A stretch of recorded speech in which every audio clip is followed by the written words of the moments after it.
ही थरारक घटना घडली आहे अहिल्यानगर जिल्ह्यातील कोपरगाव तालुक्यात। या घटनेची आणि हिमतीची संपूर्ण जिल्ह्यात चर्चा होत आहे।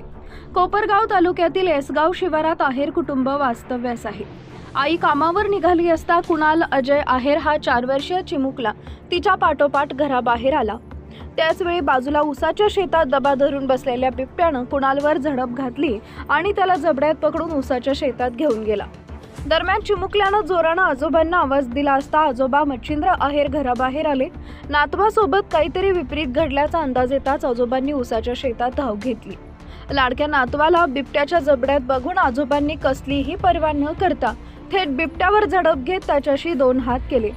आजोबांचा जोरदार प्रतिक्रिया बघून बिबट्याही हतबल झाला आणि नातवाला तिथंच सोडून धूम ठोकली।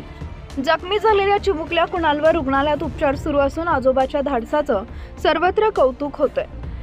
माहिती मिळताच वन अधिकाऱ्यांनी आपल्या कर्मचाऱ्यांसह घटनास्थळी धाव घेतली। परिसरात पिंजरा लावण्यात आला असून बिबट्याचा शोध सुरू आहे। सध्या कोपरगाव तालुक्यात अनेक ठिकाणी बिबट्यांचा वावर असून वन विभागानं तात्काळ उपाययोजना कराव्यात अशी मागणी नागरिकांकडून होत आहे। आपल्या 4 वर्षीय नातवाला वाचवण्यासाठी एका आजोबांनी थेट बिबट्याशी पंगा घेतलाय। नातवाला जबड्यात पकडून घेऊन जाणाऱ्या बिबट्यावर झडप घेत आजोबांनी नातवाची सुटका केली आहे।